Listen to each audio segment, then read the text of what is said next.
Assalamualaikum warahmatullahi wabarakatuh. Izin memperkenalkan diri, nama saya Widya Sulistia Putri dari kelas E2 Manajemen dengan nomor pokok mahasiswa 10120425. Mahasiswa dari Universitas Teknologi Digital. Video ini dibuat untuk memenuhi tugas evaluasi akhir semester dari mata kuliah Pendidikan Agama Islam dengan dosen pengampu Bapak Maman Suryaman SME dan Ibu Naisiti Nurhadijah SE. Di sini saya akan memaparkan materi tentang makna musibah dalam Islam. Materi pertama yaitu makna musibah. Musibah merupakan semua kejadian atau peristiwa yang menimpa manusia, baik yang bersifat ringan maupun yang berat, atau sering juga disebut oleh masyarakat umum sebagai bencana. Seperti bencana alam berupa banjir, gempa, tsunami, dan lain sebagainya. Sebagian manusia mengatakan ini sebagai ujian Allah Subhanahu wa Ta'ala, dan sebagian lagi mengatakan bahwa ini adalah cobaan. Bahkan ada yang menganggapnya sebagai siksa. Musibah pada hakikatnya bagian dari seluruh rencana Allah Subhanahu wa Ta'ala dalam penciptaan alam semesta, termasuk manusia. Selain itu, Allah Subhanahu wa Ta'ala juga telah menetapkan sebelumnya tentang semua hal yang sudah terjadi dan yang akan terjadi di Lauhul Mahfuz. Musibah juga peringatan dari Allah Subhanahu wa Ta'ala kepada manusia agar tidak lalai dalam beribadah kepadanya dan menjaga segala sesuatu yang diciptakannya. Pemahaman musibah yang lebih mendalam sebagaimana yang ada di dalam Al-Quran akan membawa pemahaman dan kesadaran tentang makna dan hakikat di balik sebuah musibah. Oleh karena itu, di antara anjuran ketika terjadi musibah adalah bersabar, berdoa, dan bertawakal kepada Allah Subhanahu wa Ta'ala. Setiap musibah yang terjadi bukan tanpa pelajaran. Oleh karena itu, kita dianjurkan senantiasa mengambil hikmah dari musibah yang terjadi. Tak hanya agar musibah tidak terulang, namun juga untuk meminimalisir dampak buruk yang ditimbulkan akibat bencana tersebut. Materi selanjutnya ada musibah dalam Al-Quran. Salah satu kata yang sering diungkapkan dalam Al-Quran mengacu pada musibah beserta segala bentuk ungkapannya dan juga perubahan katanya.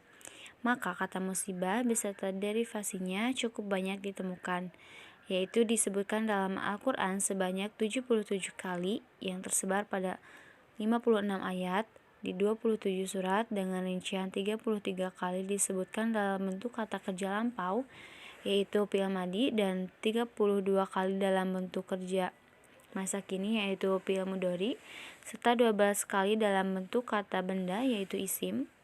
Khusus kata musibah sendiri disebutkan dalam Al-Quran sebanyak 10 kali. Ada beberapa hal yang dapat ditarik dari Al-Quran tentang musibah. Antara lain, yang pertama ada musibah terjadi karena ulah manusia. Yang kedua ada musibah tidak terjadi kecuali atas izin Allah. Dan yang ketiga ada musibah antara lain bertujuan untuk menempa manusia. Materi selanjutnya ada etika menghadapi musibah. Al-Quran sebagai kitab suci yang dirahmati oleh alamin telah memberikan tuntunan yang seharusnya bagi manusia dalam menghadapi musibah yang menimpa baik yang menimpa diri sendiri maupun menimpa orang lain. Al-Quran memberikan tuntunan bagaimana etika dalam menghadapi musibah di antara lain sebagai berikut. Yang pertama ada sabar. Berkaitan dengan sabar dalam menghadapi musibah ini adalah Allah Subhanahu wa Ta'ala berfirman dalam Al-Quran surat Al-Baqarah ayat 155, dan sungguh kami memberikan cobaan kepadamu dengan sedikit ketakutan, kelaparan, kekurangan harta, jiwa, dan buah-buahan, dan sampaikanlah kabar gembira kepada orang-orang yang sabar. Yang kedua ada syukur. Dengan bersyukur, maka pahala musibah itu akan jauh lebih besar daripada musibah itu sendiri. Sebab musibah di dunia ini pada dasarnya merupakan jalan yang mesti manusia lewati dalam perjalanannya menuju akhirat.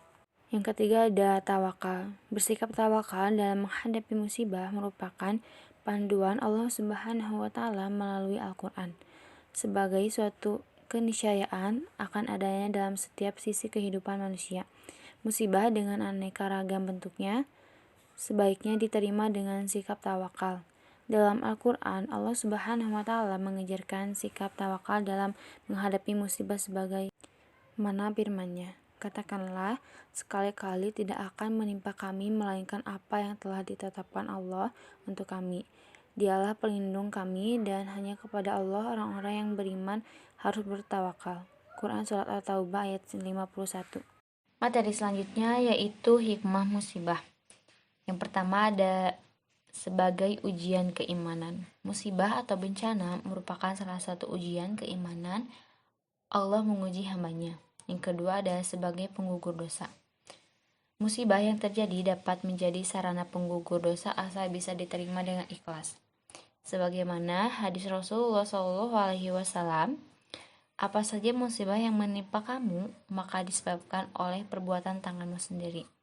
Dan Allah memaafkan sebagian besar dari kesalahan-kesalahanmu. Quran Surat Al-Syura ayat 30. Yang ketiga ada sarana muhasabah. Ketika tertimpa musibah, hendaknya memperbanyak istighfar dan berdoa, bukan justru mengeluh atau berputus asa.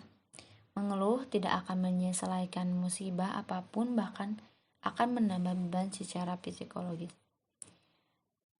Tiada suatu bencana pun yang menimpa di bumi dan tidak pula pada dirimu sendiri, melainkan telah tertulis dalam kitab Lauhul Mahfuz. Sebelum kami menciptakannya, sesungguhnya yang demikian itu adalah mudah bagi Allah. Kami menjelaskan yang demikian itu supaya kamu jangan berduka cita terhadap apa yang luput dari kamu, dan supaya kamu jangan terlalu gembira terhadap apa yang diberikannya kepadamu. Dan Allah tidak menyukai setiap orang yang sombong lagi membanggakan diri. Quran Surat Al-Hadid ayat 22 dan ayat 23. Yang ketiga ada sarana muhasabah. Ketika tertimpa musibah, hendaknya memperbanyak istighfar dan berdoa, bukan justru mengeluh atau berputus asa. Mengeluh tidak akan menyelesaikan musibah apapun, bahkan akan menambah beban secara psikologis. Tiada suatu bencana pun yang menimpa di bumi dan tidak pula pada dirimu sendiri, melainkan telah tertulis dalam kitab Lauhul Mahfuz. Sebelum kami menciptakannya, sesungguhnya yang demikian itu adalah mudah bagi Allah. Kami menjelaskan yang demikian itu supaya kamu jangan berduka cita terhadap apa yang luput dari kamu, dan supaya kamu jangan terlalu gembira terhadap apa yang diberikannya kepadamu.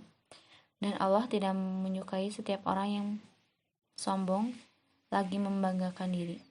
Quran Surat Al-Hadid ayat 22 dan ayat 23.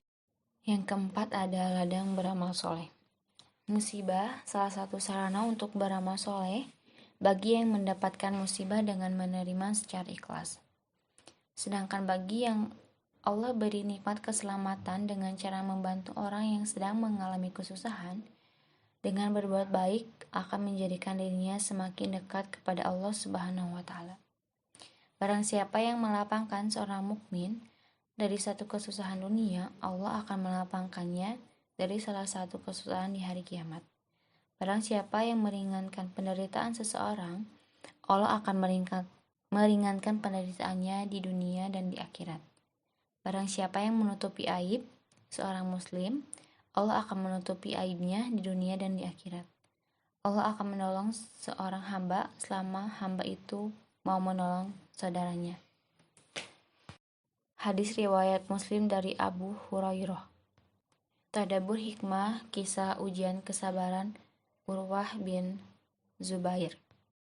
Maka dapat disimpulkan dari pemaparan materi yang saya sampaikan tadi, hakikat musibah menurut Al-Quran adalah segala sesuatu yang menimpa, baik berupa kesenangan maupun kesedihan, mencakup segala sesuatu yang terjadi berupa kebaikan maupun keburukan, anugerah maupun bencana. Musibah yang menimpa manusia terlepas muslim atau tidak, tua atau muda, perorangan ataupun secara keseluruhan manusia pasti akan merasakannya, dapat berupa hal yang baik ataupun yang buruk.